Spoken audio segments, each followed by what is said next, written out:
राम राम जी, स्वागत है आपका आपके अपने YouTube channel AV classes by Anil sir पर। तो देखिए, हरियाणा जीके का एक बेहतरीन सेशन होने वाला है जिसके अंदर हरियाणा प्रदेश की सभी नदियों के बारे में जो मोस्ट इंपॉर्टेंट PYQ क्वेश्चन है वो यहाँ डिस्कस करने का काम करेंगे। चैनल पर पहली बार बने तो चैनल को सब्सक्राइब कीजिएगा। पहला क्वेश्चन है, हरियाणा में सबसे प्राचीन नदी जो है सरस्वती नदी है, याद रखेंगे। ऑप्शन नंबर जो सेकंड है बिल्कुल राइट आंसर रहेगा। तो बहुत ही इंपॉर्टेंट क्वेश्चन है। देखिए, आज का दूसरा सवाल आपके सामने, प्राचीन समय में हरियाणा किस नदी के किनारे पर स्थित था? पुराने टाइम की बात है भाई, पूछी है। हरियाणा प्रदेश जो है सरस्वती नदी के किनारे बिल्कुल हुआ करता था, याद रखेंगे सरस्वती नदी आएगा बिल्कुल option number second. Next question देखिए, सारे के सारे वही क्वेश्चन है जो एग्जाम में पूछे गए हैं।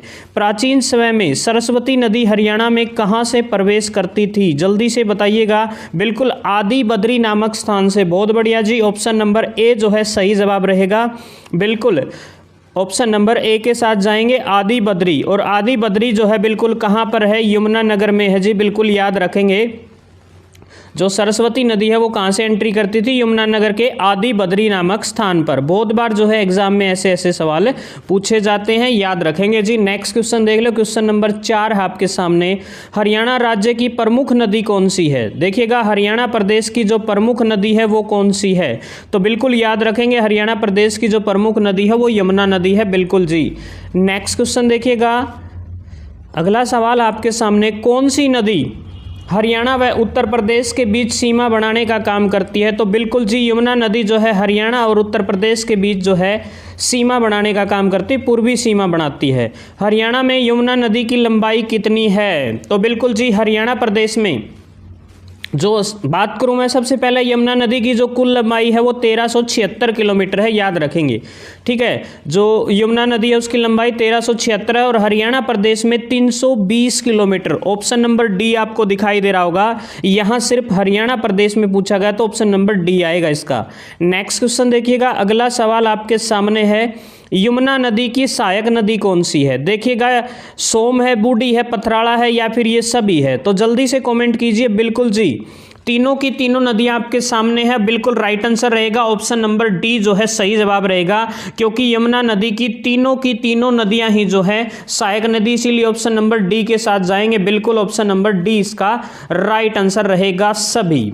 नेक्स्ट देखिएगा, अगला सवाल आपके सामने है, बहुत ही बेहतरीन क्वेश्चन है, अक्सर एग्जाम में छपता है।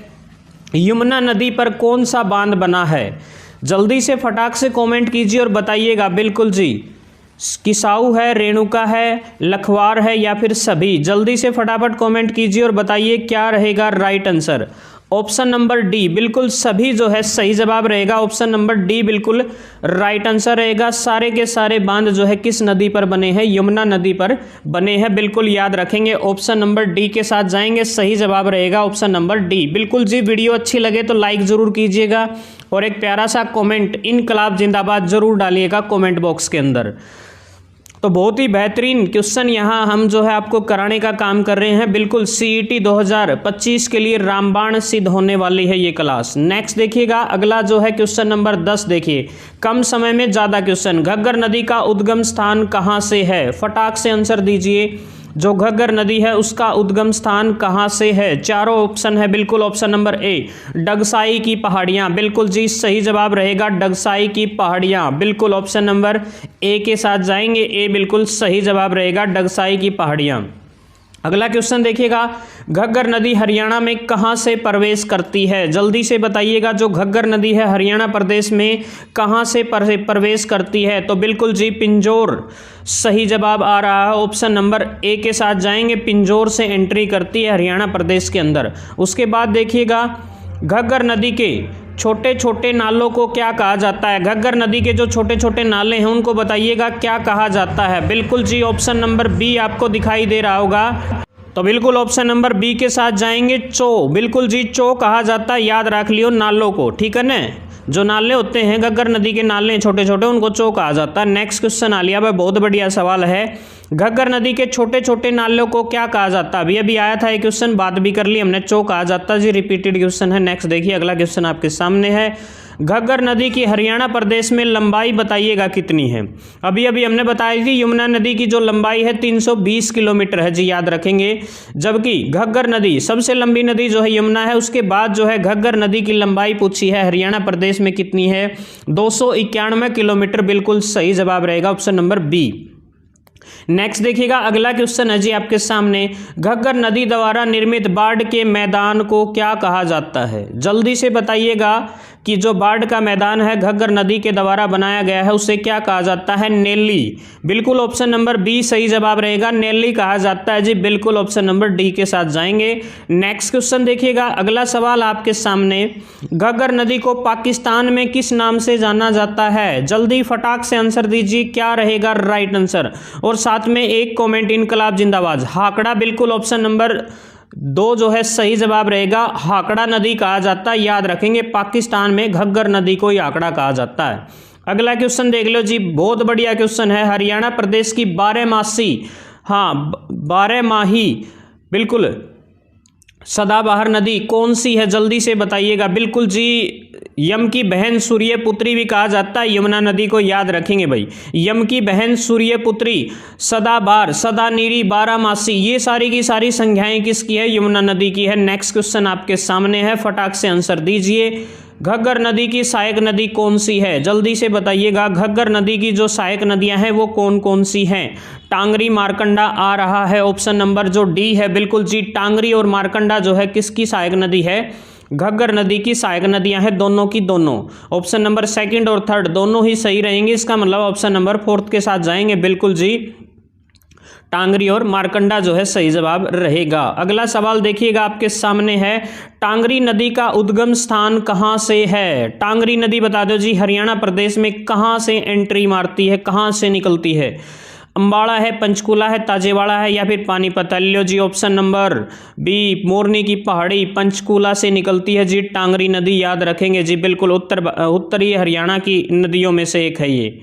अगला देख लो जी, बहुत बढ़िया सवाल है भाई, टांगरी नदी कहाँ पर घग्गर में मिल जाती है? जल्दी से बताइएगा जी, टांगरी नदी जो है कहाँ आकर के घग्गर में मिल जाती है? जल्दी से बताइएगा जी, क्या रहेगा राइट आंसर भाई? लो जी, कुरुक्षेत्र, बिल्कुल सही जवाब रहेगा, कुरुक्षेत्र में आके मिलती है जी, याद रखेंगे, बिल्कुल। सन्निहित सरोवर का नाम सुना होगा जी, टांगरी नदी, बिल्कुल सही जवाब रहेगा option number second. Next question देखिए अगला सवाल आपके सामने है, मारकंडा नदी का उद्गम स्थान कहां से है? यानी कि मारकंडा नदी कहां से निकलती है? लो जी, ऑलमोस्ट का जवाब आने लग रहा है, बहुत बढ़िया जवाब है भाई, हिमाचल प्रदेश की पहाड़ियों से निकलने का काम करती है जी मारकंडा नदी, ऑप्शन नंबर सेकंड। लो जी, मारकंडा नदी हरियाणा प्रदेश में कहां से प्रवेश करती है? जल्दी से बताइएगा जी, काला अम्ब, बिल्कुल जी, काला अम्ब नामक स्थान से हरियाणा प्रदेश के अंदर एंट्री करती है, बिल्कुल जी, याद रखेंगे। और काला अम्ब कहां पर है? अम्बाड़ा में है, याद रख लियो जी, अम्बाड़ा में, बिल्कुल जी, राइट आंसर आ जाएगा, काला अम्ब नामक स्थान से एंट्री करती है और बिल्कुल ये कहां पर है? अम्बाला में है। तो मारकंडा नदी कहां से प्रवेश करती है? काला अम्ब नामक स्थान से, जो कि अम्बाड़ा में है, बिल्कुल जी। और फिर जो उसके बाद कुरुक्षेत्र में एंट्री करके जो है, हाँ बिल्कुल, तो बहुत बार एग्जाम में ये पूछा गया है। नेक्स्ट क्वेश्चन देखिए, मारकंडा नदी का प्राचीन नाम क्या है? भाई पुराने टाइम में इस नदी को क्या कहा जाता था जी? बहुत बढ़िया भाई, अरुणा नदी के नाम से जाना जाता था जी, याद रखेंगे, अरुणा नदी। नेक्स्ट क्वेश्चन देखिएगा अगला सवाल है, किस नदी के किनारे महर्षि वेदव्यास ने महाभारत की रचना की थी? लो जी, हाँ, महाभारत की रचना जो है व्यास जी ने कहाँ पर बैठकर की थी? किस नदी के किनारे पर बैठकर की थी महर्षि वेदव्यास ने? जल्दी से बताइएगा, ऑप्शन नंबर ए, सरस्वती नदी जो है, बिल्कुल सही जवाब रहेगा, ऑप्शन नंबर फर्स्ट के साथ जाएंगे, बिल्कुल जी। अगला क्वेश्चन देखिएगा, मारकंडा की प्रमुख सहायक नदी कौन सी है? जल्दी से बताइएगा, मारकंडा की प्रमुख सहायक नदी जो है टांगरी नदी है, याद रखेंगे, टांगरी नदी, बिल्कुल सही जवाब रहेगा, टांगरी के साथ जाएंगे, बिल्कुल राइट आंसर रहेगा टांगरी नदी। उसके बाद देखिए साइबी नदी का दूसरा नाम बताइएगा क्या है। साइबी को अन्य किस नाम से जाना जाता है, जल्दी से कमेंट कीजिए और बताइए क्या रहेगा राइट आंसर। भाई साइबी नदी को जो है किस अन्य नाम से जाना जाता है, जल्दी से कमेंट कीजिए और बताइएगा क्या रहेगा राइट आंसर। बहुत बढ़िया जी, बिल्कुल ऑलमोस्ट का जवाब जो है आ रहा है और बिल्कुल याद रखेंगे जी, बिल्कुल जल्दी से आंसर दीजिए क्या रहेगा राइट आंसर भाई इसका। तो बिल्कुल जी इसका जो सही जवाब जो है आप अपने कमेंट बॉक्स में जरूर डालिए, ऑप्शन नंबर 1 जगदादरी रहेगा। नेक्स्ट देखिएगा 26 क्वेश्चन नंबर 27 आपके सामने है, साइबी नदी पर कौन सा बांध बना है, जल्दी से बताइएगा भाई साइबी नदी पर कौन सा बांध बना है। मसानी बांध याद रख लियो, इंपॉर्टेंट है जी मसानी बांध, ठीक है ना, इसको मसानी कहा जाता है जी, मसानी, ठीक है, मसानी भी बोला कर देसी भाषा में, मसानी बांध बोला कर, मसानी मसानी एक के बात है, समझियो। नेक्स्ट देख लो अगला सवाल आ लिया जी, बहुत बढ़िया सवाल है, क्वेश्चन नंबर 29 है, इंदौरी नदी का उद्गम स्थान कहाँ से है, जल्दी से बताइएगा जी। बिल्कुल इंदौरी नदी का उद्गम स्थान जो है कहाँ से है, तो मेवात की पहाड़ियों से है, याद रख लियो भाई, इंदौरी की पहाड़ियाँ बोलिया कर, मेवात की पहाड़ी इंदौरी नामक पहाड़ी से जो है, हाँ इंदौरी नदी का उद्गम स्थान है, याद रखेंगे मेवात की पहाड़ी से। नेक्स्ट देखिएगा, बिल्कुल दोहन नदी का उद्गम नीम का थाना जयपुर की पहाड़ी से है और माना जाता है कि दोहन नदी भृगु ऋषि की पत्नी पोलिमा की नेत्रों से निकलती है, ये बात जो है मान्यता है, याद रखेंगे ये बिल्कुल मान्यता है जी। ऐसा बोला जाता है कि ये जो दोहन नदी का जो उद्गम स्थान है नीम का थाना है, बिल्कुल, और ऐसा माना जाता है कि दोहन नदी जो है भृगु ऋषि की पत्नी की नेत्रों से निकलने का काम करती है, और जो कृष्णावती नदी है उसका भी उद्गम स्थान जो है नीम का थाना जयपुर की पहाड़ी से होता है। यह नदी महेंद्रगढ़ में बहती है, बिल्कुल जी महेंद्रगढ़ में बहने का काम करती है, तो ये बात भी याद रख लीजिएगा, मोस्ट इंपॉर्टेंट है, अक्सर जो है एग्जाम में पूछी जाती है भृगु ऋषि वाली, और ये बात भी जो है कई बार एग्जाम में पूछी जाती हैं। लगभग ऑलमोस्ट यही क्वेश्चन है जो हरियाणा प्रदेश की नदियों से रिलेटेड है, इससे बाहर आपको क्वेश्चन नहीं दिखाई देगा, सारे के सारे जो है मोस्ट इंपॉर्टेंट क्वेश्चन है जो कि अक्सर एग्जाम में छपते हैं, बहुत बार एग्जाम में पूछे जाते हैं। तो वीडियो कैसी लगी कमेंट करके जरूर बताइएगा, चैनल को सब्सक्राइब जरूर कीजिएगा, और इस सीरीज को कंटिन्यूस रखना है तो एक बार आप जो है कॉमेंट बॉक्स में जरूर बताएं कि हम जो है टॉपिक वाइज जीके जारी रखें।